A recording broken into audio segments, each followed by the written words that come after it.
This is a BBP News election update. Alabama residents went to the polls on Tuesday, and the first thing to talk about is the governor's race here. Current Governor Kay Ivey is up for election this year and is running again and made it through the primaries, so that is the Republican candidate. And on the Democratic side, we have a runoff between Yolanda Flowers and Malika Sanders Fortier, with Flowers currently in the lead. For representatives in District 5 on the Democratic side, we have Kathy Warner Stanton, and on the Republican side, we have Dale Strong, but that race has not been called at this time.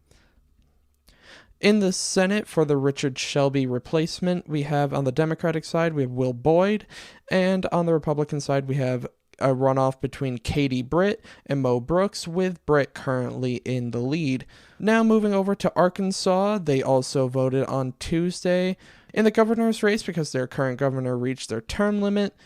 On the Democratic side, we have Chris Jones, and on the Republican side, we have Sarah Huckabee Sanders. For representatives, we have no key races to report here, so moving right into the Senate, we have John Boozman, who is running for his seat again, and he made it through the primaries, so he is the Republican. And on the Democratic side, we have Natalie James. Now moving over to Georgia in the governor's race, Brian Kemp, the current governor, made it through the primary, so he's the Republican candidate. And for their Democratic candidate, we have Stacey Abrams. And for representatives, in District 10, we have a runoff between Tabitha Johnson Green and Jessica Four. Green is currently in the lead. And on the Republican side, we have a runoff as well between Mike Collins and Vernon Jones, with Collins currently in the lead. In the Senate, Raphael Warnock is running for his seat again and made it through the primaries. He is the Democratic candidate, and he is going up against Republican Herschel Walker. Now we get to our first runoff of the election season, and that is in Texas. In District 1 on the Republican side, we have Nathaniel Moran going up against Jamar Jefferson. In District 30 on the Republican side, we have James Rogers, and on the Democratic side, we have Jasmine Crockett. This has been a BBP News election update.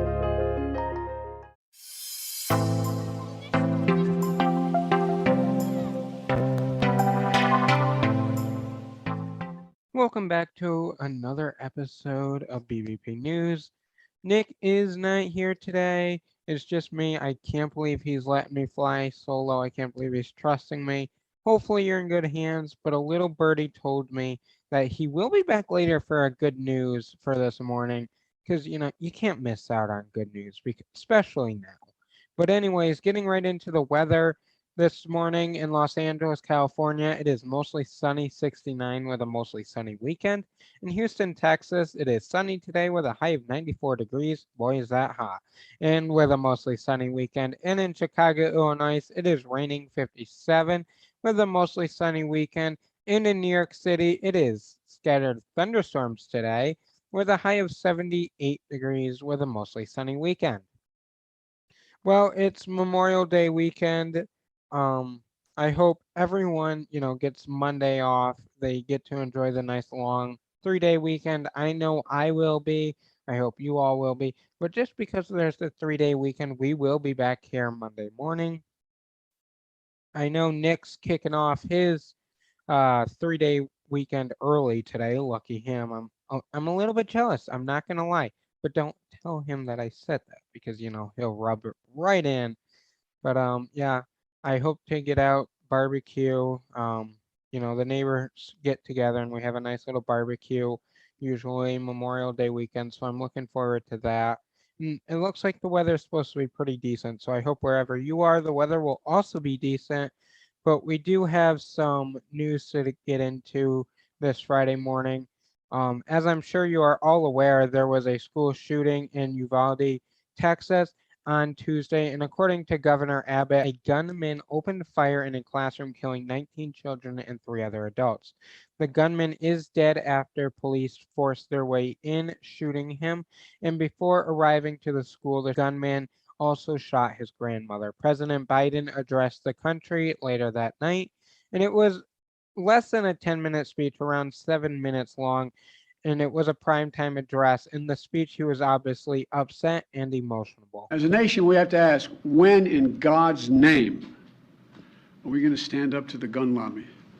When in God's name we do what we all know in our gut needs to be done? And even at times, he took a defiant tone. I am sick and tired of it. We have to act.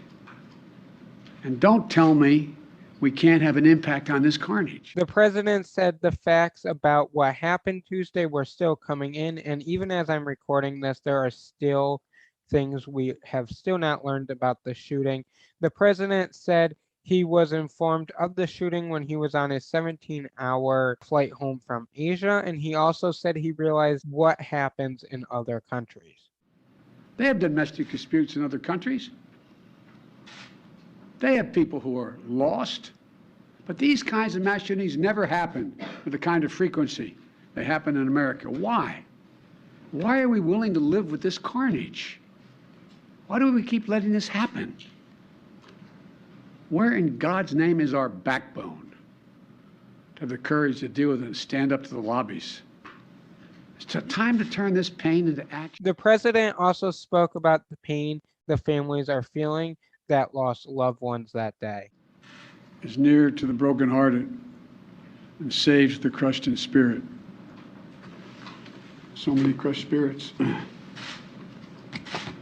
So tonight, I ask the nation to pray for them, give the parents and siblings the strength in the darkness they feel right now. This is the second largest school shooting in the United States history.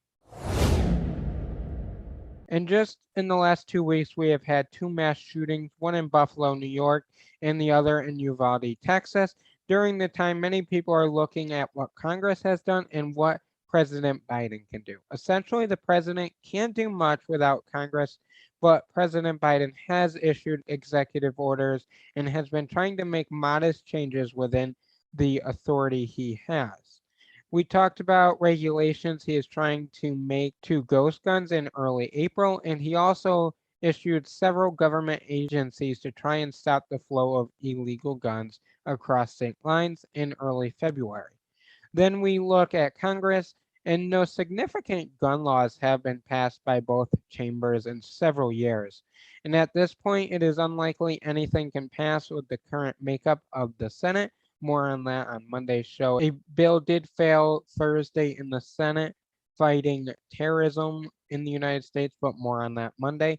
And even the ATF has not had a permanent director since 2015, a small detail, but it gives a good point at where the gun control argument is currently in the Senate. And you might be wondering why that is. It's because no president has been able to get one approved through the Senate, and that's how it works when you want to get someone approved. It has to go through the Senate for approval. And also, side note, the Supreme Court is going to be issuing a ruling whether or not state or local governments can put restrictions on concealed weapons and carry outside their home.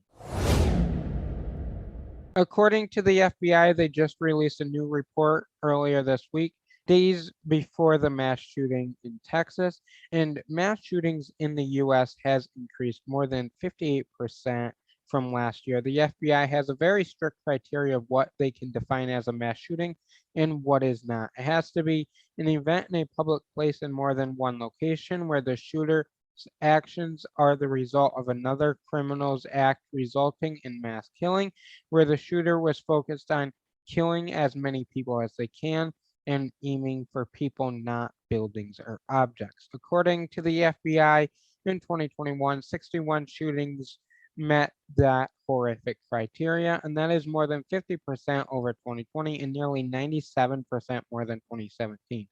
All but one of the active shooters were male, and 18 were between the ages of 25 to 34 years old. 2 wore body armor, 11 committed suicide, 14 were killed by law enforcement, 4 were killed by citizens, 30 were taken into custody, and sadly 103 people were killed, and 140 additional people were wounded as a result. The month with the most active shooters were June, and Saturday was the most common day. The most common time period was between noon and 5:59 p.m. And the states with the most active shooting incidents were California with 6 mass shootings, and Texas and Georgia were both tied with 5. And the most common location was business environments where they were open to pedestrian traffic.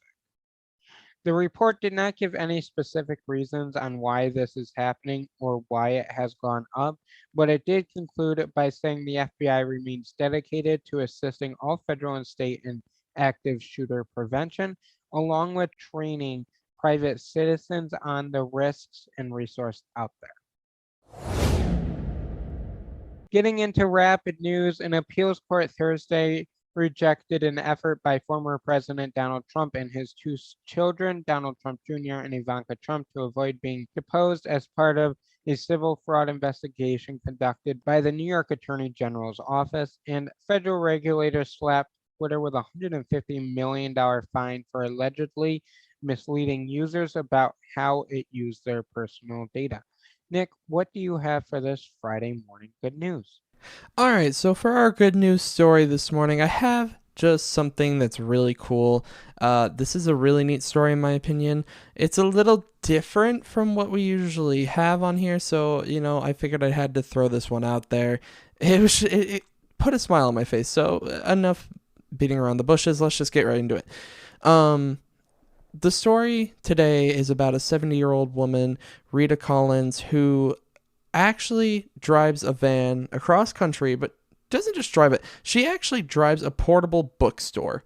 Not even joking. She drives this van across the country to all different states. She's been to 30 states at this point and back and forth across the country 3 times, and it's just filled with books. It is a bookstore on wheels.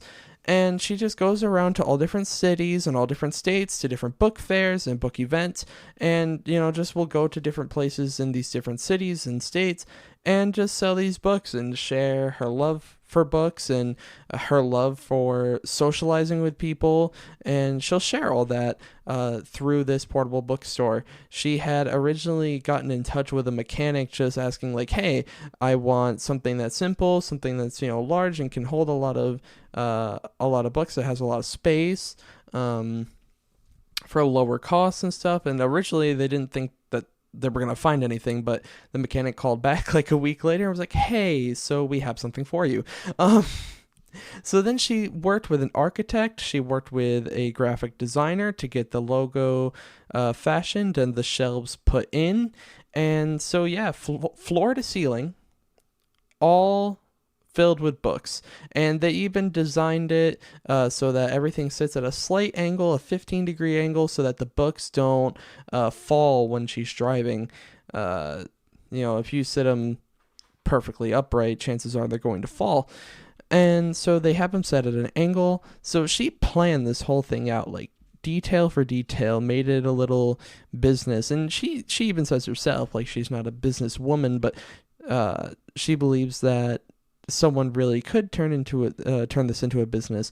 And she says she loves the experience. She carries about 600 books fully stocked, and she'll just go to all these different events, and she has gotten the chance to work with a lot of different people and meet a lot of different people, and even had a couple really, really interesting coincidences. At one point, someone bought out almost her entire stock, and she was on her way to another event, called the people setting up the event, told them that she was basically out of books, and then not too long after that, she ran into a book club where a lot of the members brought literal bags of books, and she was able to completely restock her supply.